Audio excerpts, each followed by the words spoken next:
Avant la venue du Seigneur Jésus-Christ, il y aura une période appelée la Grande Tribulation. Une période de temps. Cette période, au total, durera 3 ans et demi. Ces 3 ans et demi sont appelés le temps de la Grande Tribulation. En fait, le temps de la Grande Tribulation fait en réalité référence à l'époque des 2 témoins. Alors, ce moment tel, le Seigneur Jésus-Christ enseigne que, lorsque la Grande Tribulation viendra, nous serons trahis par les gens. Ce moment tel, des frères trahiront des frères, et des parents nous trahiront aussi. Ainsi, parmi nous, beaucoup d'enfants, beaucoup de gens seront jetés en prison, persécutés, par toutes les nations, et emmenés captifs. Devant les gouverneurs et les rois, ils nous interrogeront. Mais le Seigneur enseigne, il nous a dit que, ce moment tel, il ne faudra faire aucune préparation. Se dire que lors de l'interrogatoire ou de l'arrestation, c'est de Dieu, selon la volonté du Seigneur, c'est de dire qu'il veut que nous, lorsque nous serons et interrogués, puissions pour le Seigneur Jésus-Christ rendre témoignage. C'est pourquoi ce moment tel, ne vous inquiétez pas de ce que vous direz, et ne vous souciez pas de la manière de le dire. Car l'Esprit de Dieu nous donnera les paroles prononcées. Cela signifie que, durant le temps de la Grande Tribulation, il y aura une caractéristique vidante. Cette caractéristique est de recevoir la marque de la bête. C'est-à-dire que pendant la Grande Tribulation, l'Angleterre et l'Amérique, la bête de cornes, l'Angleterre et l'Amérique, forceront les gens de toutes les nations et de tous les peuples, par ce recevoir la marque de la bête 10 cornes. La bête 10 cornes est le royaume en partie de fer et en partie d'argile. La Russie divise puis allie, c'est-à-dire ces pays que sont l'Angleterre et l'Amérique. Ils s'allieront l'avenir. Après Stré Alice, ils aideront, la Russie divise puis allie, faire accepter par toutes les nations et tous les peuples la marque de la Russie. Nous disons, comment la Russie peut-elle être si puissante? C'est que l'avenir, il apparaîtra, un personnage TRS puissant. La Russie ne tardera pas se diviser, elle se divisera en 10 pays. Mais après cette division, ils se diviseront, et environ 10 ans plus tard, ils s'uniront. 10 ans après la division. Divis et fragment. Divis en plus de 10 petits pays. Après Stré Divis en plus de 10 petits pays. Ils se querelleront et se battront, se livrant des combats incessants, en particulier, le royaume du Sud et le royaume du Nord. Après Stré battus pendant de nombreuses années, l'un dans l'autre, pendant 10 ans au total, pendant PRS de 10 ans, il est apparu un personnage TRS puissant. Ce personnage est appelé le roi du Nord, le 3e roi du Nord. C'est-à-dire le 3e roi du Nord. Quand ce personnage, c'est celui que l'apôtre Paul appelle l'homme de Psh. Celui qui est appelé le grand criminel. Une personne qui est le grand pécheur. Cet homme doit apparaître, se dire. Dans le livre du prophète Daniel, celui qui a été prophétise, celui qui a cette corne ayant une bouche et des yeux, se dire cette corne avec une bouche et des yeux. Il va ouvrir la bouche, cet homme qui blasphème Dieu, c'est Satan. Qui le pose directement? Satan. Mais directement l'esprit de Satan. Dans ce grand pécheur, ainsi il pousse ce grand pécheur. Se dire ce grand criminel, persécuter toutes les nations et tous les peuples, pour qu'ils reçoivent la marque de la bête, recevoir la marque de la bête, ce qui signifie que toutes les nations et tous les peuples doivent devenir ses sujets, devenir les sujets de la bête 10 cornes, ennemis du royaume des cieux. Et de plus, maudire ensemble notre précleste et le Seigneur, c'est-à-dire que, dans la future grande tribulation, cela se produira ainsi. Quant aux enfants de Dieu, avec le frère Ashbert leur tête, ensemble avec le frère Ashbert, des millions d'enfants vont résister aux attaques du monde de Satan. Les gens du monde de Satan persécutent les enfants spirituels d'Israël pour qu'ils acceptent la marque de la bête, mais les enfants d'Israël savent tous que nous ne pouvons pas accepter la marque de la bête. Cette marque de la bête représente le royaume de Satan, appartient au royaume du monde de Satan. C'est Satan qui pose d'un homme pour que cet homme force toutes les nations et tous les peuples à accepter la marque de la bête, accepter du monde de Satan, le drapeau du gouvernement, l'emblème national et le nom du pays. Accepter une telle marque de la bête revient alors, très équivalent, appartenir au monde de Satan. Ainsi, tous ceux qui appartiennent au monde de Satan deviennent directement ennemis de Dieu. L'avenir, ils s'opposeront directement à Dieu. Donc, accepter la marque de la bête, c'est accepter le drapeau et l'emblème du gouvernement mondial, le nom du pays, sur le front ou sur le corps. Dieu le déclarera coupable, sans pardon possible. Sans pardon possible. Si quelqu'un accepte la marque de la bête, la Bible dit qu'il sera certainement jeté dans un tang de feu et de soufre. Cependant, les enfants spirituels d'Israël, par la foi, ils croient en ce que le frère Ashbert a prophétisé concernant le royaume des cieux, a prophétisé sur le royaume de Dieu, disant que le royaume de Dieu viendra sûrement, Jova, le précleste Jova, et travers son Fils, notre Seigneur Jésus-Christ, nous sauvera. Il nous suffit de persévérer jusqu'à la fin de la grande tribulation, pour très victorieux. Ainsi, de TRS, nombreuses personnes ont cru aux enseignements du frère Ashbert, et ont cru aussi ce que le frère Ashbert a dit, que le royaume des cieux va descendre, le Seigneur Christ veut nous sauver. Alors beaucoup de gens, PRF traitus par les gouvernements du monde, PRF trop persécutent, plutôt que d'accepter la marque de la BT, et ainsi, cette grande tribulation venir. Mais le Seigneur Christ nous a enseigné, si nous persévérons jusqu'à la fin, sans adorer la beauté, madame jusqu'à la mort, et sans accepter sa marque, nous obtiendrons sûrement la vie éternelle. Il a aussi dit, cette bonne nouvelle du royaume sera prêche dans le monde entier, pour servir de témoignage toutes les nations. Et alors, le monde de Satan prendra fin, viendra alors, c'est-à-dire, concernant le Seigneur Jésus-Christ, le royaume des cieux va descendre, afin que toutes les nations et tous les peuples appartiennent au royaume des cieux, appartiennent Dieu, appartiennent au Christ, appartiennent aux frères Héber de la nouvelle alliance. Un tel évangile doit être prêché toutes les nations et tous les peuples. Les nations et les peuples diront, je veux appartenir Dieu, au Christ, dois-je appartenir Héber? Oh, ils savent que Héber est le propre fils de Dieu et du Seigneur.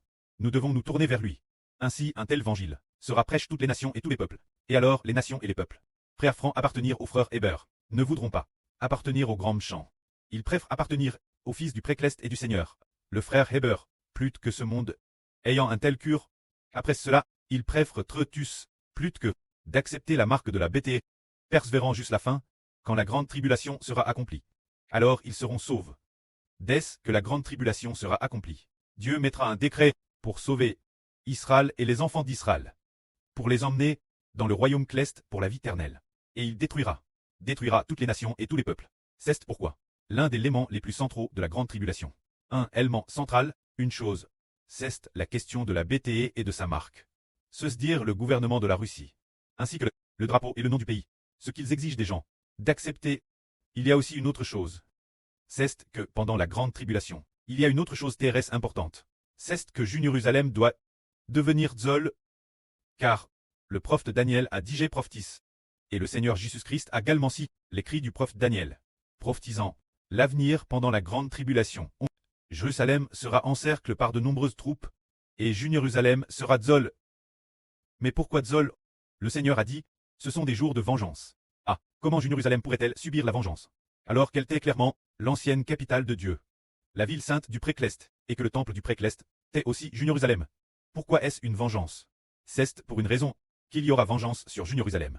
Pourquoi sont-ils punis? Le châtiment signifie qu'ils subissent le mal pour avoir fait le mal. C'est parce que ils ont tué les prophètes de Dieu et ont Madame Tub, le Fils de Dieu, refusant d'accueillir le Seigneur Jésus-Christ. C'est pourquoi Jérusalem doit subir le châtiment, être dévasté, et emmène en captivité. Alors quant au reste des gens, ceux qui restaient et n'avaient pas de capture, quand ceux qui restaient et n'avaient pas de capture, ces personnes, parce que ils n'avaient pas de capture, subsistaient encore. De très nombreuses personnes ont tué cause du châtiment, parce que leurs oncles ont tué le Seigneur Jésus. Dieu veut venger le Seigneur Jésus-Christ. Cause du Seigneur Jésus-Christ et de sa mort, Dieu va demander des comptes. Demander des comptes aux Juifs pour les PHAs des pharisiens.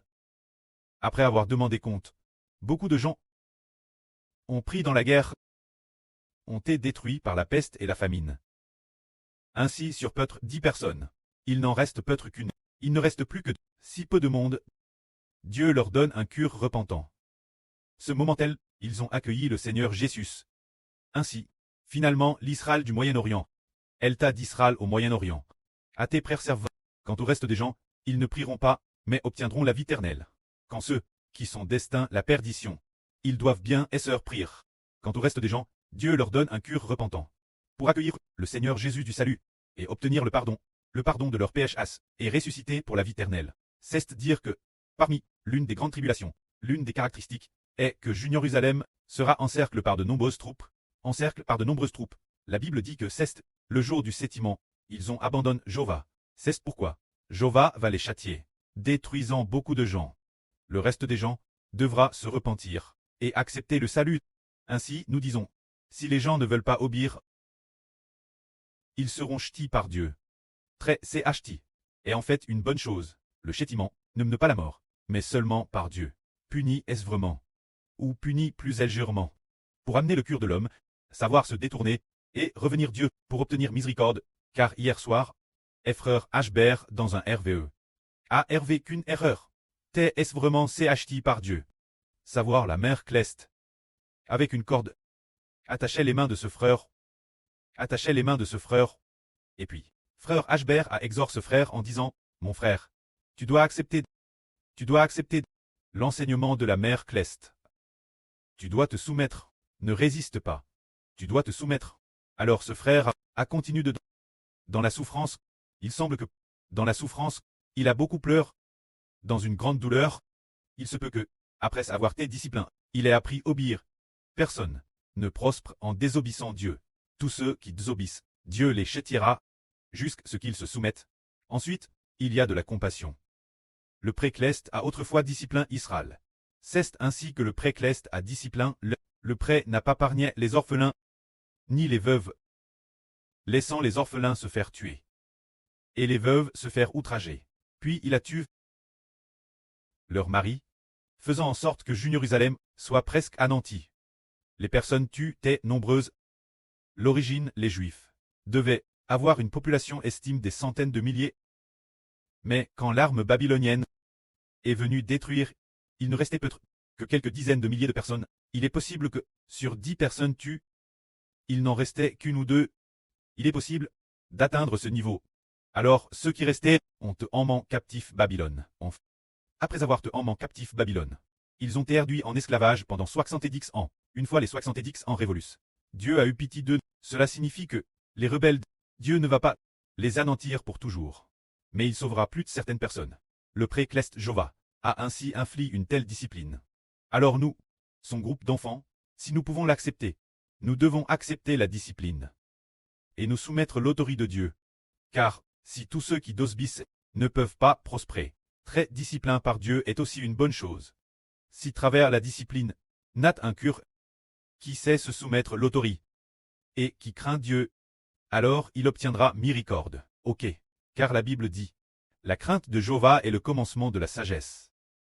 Le pré-Cleste veut travers le raffinage, travers les tribulations, les souffrances, discipliner son peuple. Ainsi, dans la discipline, dans la souffrance, après avoir appris à obéir, on obtient le salut. Alors, comme le frère Chibo vient de le dire, Israël au Moyen-Orient, Dieu va aussi utiliser de grandes tribulations pour les discipliner, mais il n'anéantira pas tout le monde. Il détruira la majorité des gens et laissera un petit reste. Quand ceux qui resteront, ils auront des éleveurs purs et ne seront plus rebelles dans leur esprit. Ils ne se rebelleront plus, mais au contraire, ils auront un cœur obéissant et obtiendront miséricorde. Alors nous comprenons que la discipline de Dieu n'est pas celle des hommes.